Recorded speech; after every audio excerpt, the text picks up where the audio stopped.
안녕하십니까. 비코노미 시간입니다. 차영주 전문위원이고요. 오늘은 투자자 여러분들이 가장 궁금해하는 업종의 한 기업의 내용을 한번 좀 살펴보려고 합니다. 신성ENG 김신우 상무님을 모시고 신성ENG가 어떠한 일을 하는 기업이고 또 신성ENG가 지금 하고 있는 일과 그리고 어떠한 것을 계획하고 있는지 한번 자세히 알아보도록 하겠습니다. 안녕하십니까? 네, 안녕하십니까? 간단하게 자기소개 좀 해주시죠. 네, 안녕하십니까? 신성ENG에서 전략계획을 담당하고 있는 김신우 상무입니다. 신성ENG 반도체, 그다음에 2차 전지 클린룸 관련해서 우리가 잘 알고 있는 기업인데요. 먼저 신성ENG가 어떠한 기업인지 간단하게 말씀해 주시고요. 최근에 매출과 영업이익 이런 것들이 어떻게 진행되고 있는지 좀 설명을 좀 부탁드리겠습니다. 네, 일단 저희 하고 있는 사업들을 설명드리려면 먼저 반도체와 디스플레이를 빼놓을 수가 없습니다. 그러니까 반도체와 디스플레이는 첨단 산업 제품 같은 경우에는 이 제조 시설 자체의 수율이 상당히 중요하고 이 수율에 영향을 미치는 게 작은 파티클 하나가 상당히 영향을 미칩니다. 그래서 이 제품들이 생산하는 공간을 파티클 하나 없이 만드는 게 이제 클린룸이라고 하고요. 저희 신성ENG 같은 경우에는 1980년대에 이제 국내 반도체 기업이 처음 이제 시작을 할 때부터 이 클린룸을 국산화하면서 성장을 해왔습니다. 그래서 반도체 산업, 그다음에 디스플레이 산업이 성장과 같이 했다는 게 저희 자부심 중에 하나고요. 그리고 또 다른 사업은 최근에 좀 확장을 하고 있는 부분입니다. 반도체와 달리 이제 2차 전지팩 같은 경우에는 클린룸은 기본이고 이 습기를 제어하는 제습 기능이 상당히 중요합니다. 그래서 요거는 클린룸과 달리 드라이룸이라고 얘기를 하고 있습니다. 그래서 저희 신성ENG는 2016년도부터 2차 전지 관련된 드라이룸 사업을 시작을 해서 지금은 클린 환경 사업 부분은 클린룸과 그 다음에 드라이룸 이 두 가지 사업을 메인으로 하고 있습니다.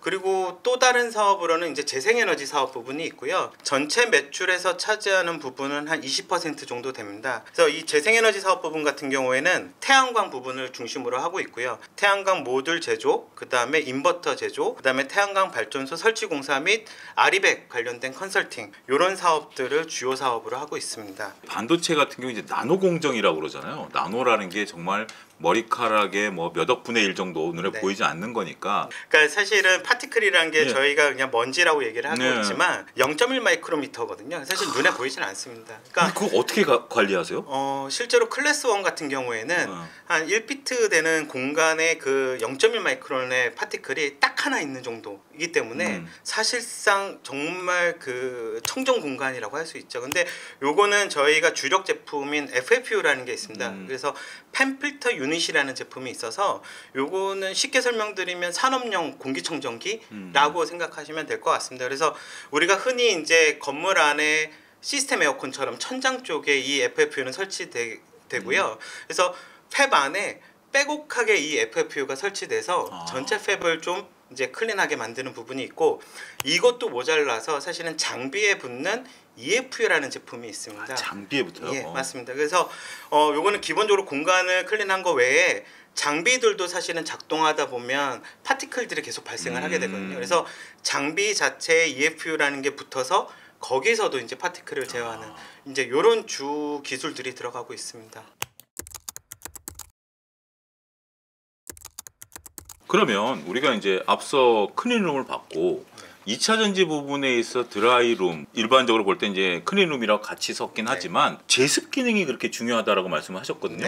원래 2차 전지에 들어가는 것들은 이제 액체를 가지고 믹싱해 가지고 우리가 안전성을 높이기 위해서 어느 정도 이제 점토화 시키는 거 아니겠습니까? 그러면 이게 회사마다 그게 비율이 다 다른가요? 그 습도에 대한 것들이? 일단은 회사마다 약간씩 다를 수는 있지만 제일 중요한 거는 그 제조 라인이 어디에 위치해 하느냐에 따라서 좀 달라집니다. 예를 들어서 동남아시아처럼 습한 지역 같은 경우에는 일상 공간 자체의 습도가 높기 때문에 좀 더 높은 제습 기능이 필요한 부분도 있고요. 또 건조한 지역은 그에 따라서 또 제습 기능이 또 조절돼야 되는 부분들이 있습니다. 그런 것처럼 이 습도를 어떻게 관리하느냐가 제일 중요하고 통상적으로 배터리팩 같은 경우에는 노점 온도, 그러니까 이슬로 변하는 그 노점 온도 마이너스 40도 정도에서 관리가 됩니다. 그러니까 사실상 저희가 일상적으로 습하다는 느낌을 전혀 못 받는 경우죠. 그리고 최근 들어서 이제 전고체 배터리 이야기들이 나오고 있는데 전고체 배터리 같은 경우에는 이게 더 강화된 부분이 필요합니다. 그래서 노점 온도가 마이너스 70도 이하까지 떨어뜨려야 되는 부분이 있고 요게 가장 핵심 기술입니다. 그래서 저희는 랩에서 이미 이제 마이너스 70도 이하까지 떨어뜨리는 기술은 개발이 되어 있고 지금 이제 전고체로 전환되는 시기를 기다리고 있는 그런 중입니다. 어떻게 보면 그게 굉장히 노하우라고 표현을 드릴 수가 있겠네요. 네. 그러니까 결국 습도 정말 0.001 때문에 네. 제품이 안 나온다라면 굉장히 신성의 역할이 커지겠는데요. 그러니까 실제로 이제 봤을 때 공정이라고 하면 음. 반도체 공정이라고 하면 전공정, 후공정 해서 네. 장비들을 많이 말씀하시는 그렇죠. 거는 당연한 거긴 하지만 사실은 저희 입장에서는 저희가 클린룸을 하는 것도 뭐 인프라 투자라고 보시는 분들도 계시지만 저희는 공정 중에 하나라고 보고 있습니다. 자, 그러면 구체적으로 보면 최근에 주가가 좀 많이 올랐어요. 그러니까 이제 반도체의 연관성도 있고 네. 2차전지 연관성이 이제 부각이 됐는데 어떻게 보면 상당히 좀 늦게 부각된 면도 없지 않아 있지만 네. 최근에 주가가 좀 많이 올랐어요. 이거 하나하나 좀 살펴보도록 하겠습니다. 삼성전자가 지금 이제 그 경기도 남부 지역에 좀 막대한 네. 투자를 이제 시작한다라는 거 아니겠습니까? 요 이슈에 따라서 클린룸도 당연히 이제 라인에 들어가야 되고 네. 신성에너지가 받을 수 있는 수혜는 어느 정도라고 좀 말씀하실 수 있을까요? 기본적으로 저희는 이제 고객사들의 투자에 따라서 매출이 상당히 좀 증가하는 모습들이 나옵니다. 아무래도 이제 수주 산업이다 보니까 얼마만큼 고객사들이 신규 투자들을 늘리느냐 아니면 라인을 전환하느냐에 따라서 저희의 이제 수주 규모는 늘어나고 있는 부분들이고요. 글로벌하게 저희가 클린룸에서 차지하는 점유율이 한 60% 정도 됩니다. 그래서 뭐 지금 이제 뭐 삼성도 그렇고 대부분의 반도체 회사들이 신규 투자를 계속 늘려가는 상황들이고 국내뿐만 아니라 이제 해외에서도 늘려가고 있는 상황이기 때문에 저희 같은 경우에는 항상 이제 고객사들과 함께 성장하고 있고 그것들을 준비할 수 있는 기반을 마련하고 있기 때문에 뭐 앞으로도 조금 더 성장성은 계속 있을 거라고 보고 있습니다. 신규 투자 이후에 추가되는 부분들은 없나요? 기본적으로 이제 클린룸을 처음 세팅을 하고 나서 유지 보수가 기본적으로 들어가고 있고요. 그다음에 이제 팹 자체에서도 이슈가 발생할 수 있는 부분들이 있습니다. 그래서 그런 것들을 지속적으로 관리하는 부분들. 그리고 예를 들어서 기존의 팹을 라인을 이제 전환을 한다거나 LCD 팹에서 뭐 OLED 팹으로 전환한다거나 이럴 경우에도 사실은 클린룸은 계속 신규로 들어가는 부분들이 따라 들어가고 있습니다. 아, 예. 그리고 지금 이제 반도체가 이제 움직이기 시작한 게 어떻게 보면 네. 인공지능과 관련돼서 이 인공지능을 구현하는데 반도체가 필요하다. 네. 이런 논리 아니겠습니까? 네. 그러면 이제 메모리 쪽에서 삼성전자나 SK하이닉스 되는 건데 그러면 인공지능과 관련해서 신성이엔지의 연관성은 어느 정도라고 볼 수 있을까요? 글쎄요, 그러니까 뭐 인공지능 AI 때문에 뭐 저희 매출이 뭐 급격하게 는다 이렇게 좀 설명드리기는 좀 어렵고요. 다만 기존에 이제 삼성이라던가 하이닉스라던가 기존의 반도체의 분야에 있어서 뭐 파운드리나 메모리에서 계속 투자를 하던 것들이 어떻게 보면 거기다 AI에 관한 수요가 더 늘어난다라고 보시면 될 것 같습니다. 그래서 저희가 기존에도 뭐 올해 상반기 같은 경우에도 지금 수주 잔고가 1분기 기준으로 한 3천억 정도 되거든요. 근데 그런 부분에서 만약에 AI로 인한 수요가 더 늘어난다고 하면 저희가 수주할 수 있는 부분들은 상당히 좀 증가하는 이제 더 애드하는 부분이라고 보실 수 있을 것 같습니다. 최근에 삼성전자나 SK하이닉스가 둘 다 HBM 라인에 대해 더 강화시키겠다라고 한다라면 그건 분명히 뭐 호재가 될 가능성이 있네요.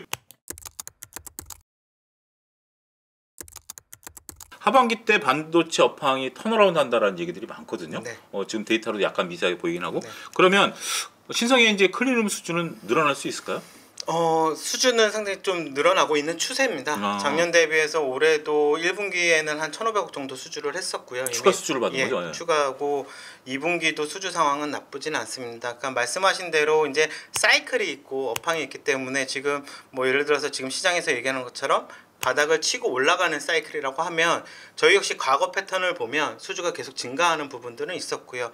또 이제 국내 투자도 있지만 이제 미국의 반도체 투자도 있는 상황들이고 그래서 여기에 따라서 좀 이제 사이클 따라서 움직이는 부분이 있습니다. 다만 이제 사이클이 떨어졌을 때 수주가 줄어들거나 이런 부분들인데 그 부분은 저희가 지금 2차전지 드라이룸이라는 이제 신규 사업 포트폴리오하고 그다음에 이제 일반 이제 그 PCB라던가 이제 이런 쪽에도 상당히 클린룸이 늘어나고 있는 추세라서 그래서 그런 걸로 좀 상세를 할 수 있을 것 같습니다. 이게 반도체 업황 사이클이란 게 나오는데 그러면 신생에너지는 이 사이클에 따라서 선행하나요, 후행하나요? 어떻게 보면 사실은 조금 일치하지 않는 부분들도 있는데 저희는 좀 선행해서 간다라고 보시면 될 것 같습니다. 그러니까 얼마 전에 이제 삼성전자에서도 쉘퍼스트 전략이라는 거를 계속 얘기를 한 것처럼 어떻게 보면 장비 반입 시기보다는 클린룸을 먼저 확보하는 부분들이 이제 먼저 선행되다 보니까 저희는 이제 고객사들이 투자 처음에 시작할 때 그 부분에서 이제 먼저 진행되는 경우들이 많습니다. 반도체에 관심 있으신 분들은 신성ENG의 수주와 그런 것들도 한번 보시는 것도 좀 재밌는 투자 아이디어가 되지 않을까 좀 말씀드릴 수가 있겠습니다.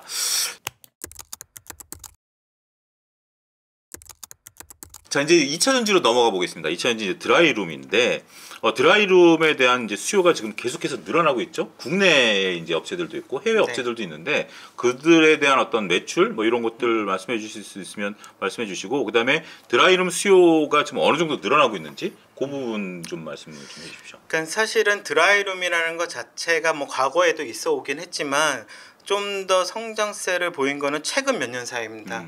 그러니까 저희도 이 부분에 대해서는 2016년도부터 좀 준비를 했었고요. 그러니까 2016년도에 헝가리 법인을 처음 만들면서 이제 2차 전지 쪽 드라이룸으로 뛰어들었다 말씀드릴 수 있을 것 같습니다. 이후에는 이제 폴란드, 그다음에 뭐 최근에 인도네시아, 그리고 작년 5월 달에는 이제 미국 애틀란타 법인까지 설립을 하면서 2차 전지에 좀 적극적으로 대응을 하고 있고요. 뭐 공시 기준으로 말씀을 드리면 저희가 과거에 뭐 폴란드 쪽에도 납품을 했었고, 그다음에 인도네시아의 현대자동차하고 LG에너지솔루션 합작 배터리 공장도 저희가 수주를 해서 진행을 한 바 있습니다.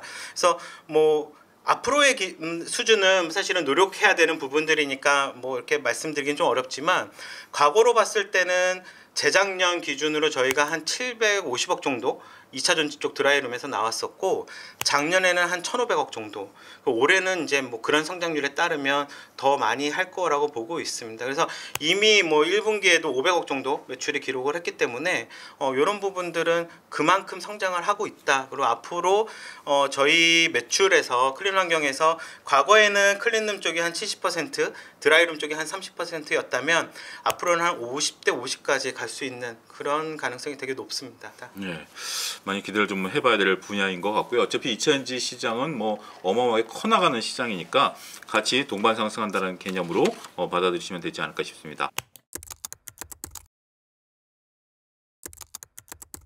자, 그리고 이제 어떻게 보면 신성ENG의 신산업이라고 할 수 있는 태양광과 관련된 산업, 네. 이 부분하고 ESS 관련된 산업, 네. 이 부분은 어떻게 보면 좀 생소하실 분들도 계실 텐데 네. 그런 거 설명을 좀 부탁드리겠습니다. 태양광 사업 같은 경우에는 저희가 2008년도부터 시작을 했었고요. 굉장히 오래됐네요. 네, 맞습니다. 그러니까 1세대 기업이고요. 네. 뭐 그동안에 이제 우여곡절은 상당히 많았습니다. 뭐 중국산 뭐 저가 공세 때문에 이제 고생한 적도 있었고, 또 상대적으로 미국에 수출을 하면서 또 좋았던 부분들도 있었고, 최근에는 저희가 이제 고출력 모듈, 이제 550W 이상의 고출력 모듈을 생산을 하면서 태양광 모듈 보급하고, 그다음에 태양광 발전소 설치 공사 이런 쪽으로 메인으로 하고 있습니다. 매출 비중으로 봤을 때는 발전소 설치 공사 EPC 쪽이 한 20%, 나머지는 대부분 태양광 모듈 매출로 이루어지고 있습니다. 그리고 작년부터 좀 시작했던 거는 이제 아리백에 대한 부분들이 국내 대기업들이 이제 곳곳 선언하고 있고, 관련된 제조업체들이 이제 아리백에 대한 관심이 높아지면서 이런 부분에 있어서의 솔루션을 제공하는 것까지 하고 있습니다. 다만 ESS 같은 경우에는 이제 ESS는 에너지 저장 장치라고 그렇죠. 해서 태양광에 이제 남는 전기를 저장해 놨다가 또 필요할 때 쓰는 이제 이런 역할을 하고 있는데, 국내 같은 경우에는 최근에 ESS가 최근 몇 년 사이에 좀 상당히 산업이 좋지는 않았습니다. 뭐 화재도 있었고 그런 걸로 인한 이제 좀 있었지만, 해외 쪽은 ESS의 보급이 상당히 급격하게 늘어나고 있는 추세입니다. 그래서 국내도 최근에 이제 정부에서도 산자부에서도 ESS를 활용하는 분산 자원 이런 부분들을 좀 적극적으로 지원을 하기 시작하면서, 이 부분이 이제 기존의 태양광 발전소 ESS 연계된 부분들은 상당히 늘어날 거라고 보고 있습니다. 그런 개념으로 지금 이제 글로벌 투자가 늘어난다는 개념인데, 궁금한 게 재밌는 궁금한 게 한 가지 있는데, 지금 신성ENG가 하는 태양광과 하나솔루션이나 OCI가 하는 태양광과는 규모에서 차이가 나나요? 아니면 내용 면에서 좀 차이가 나나요? 좀 사실은 OCI하고 저희하고는 약간 업의 차이는 있습니다. 그러니까 전체 태양광 쪽의 서플라이 체인을 보면 가장 앞단이 이제 폴리실리콘, 그걸 가지고 인곳과 웨이퍼를 만들고, 그걸 가지고 태양 전지를 만든 다음에 이 태양 전지를 가지고 모듈을 만들고 태양광 발전소 설치 공사를 하거든요. 저희가 담당하는 거는 태양광 모듈하고 설치 공사 쪽이고 OCI가 담당하는 거는 저 앞단에 있는 인고부터, 가장 예. 그 폴리실리콘 인고 예. 이쪽을 담당하고 있는 거고요. 하나솔루션 같은 경우에는 비슷합니다. 예. 하나솔루션은 태양 전지도 만들고 태양광 모듈도 만들고 설치 공사도 하고 있는 상황이라서 뭐 하나솔루션 저희 이제 비슷하다라고 보시면 될 것 같습니다. 근데 다만 규모에서 이제 좀 차이가 나는 부분은 있습니다. 자, 신성ENG에 대해서 상당히 이제 많은 우리가 인사이트를 좀 얻었고요. 자, 저희 MTN 시청자 여러분들도 그러한 계기가 됐으면 바라겠습니다. 자, 오늘 귀중한 말씀 해주신 신성ENG 김신우 상무님께 감사 인사드리면서 마치도록 하겠습니다. 감사합니다. 감사합니다.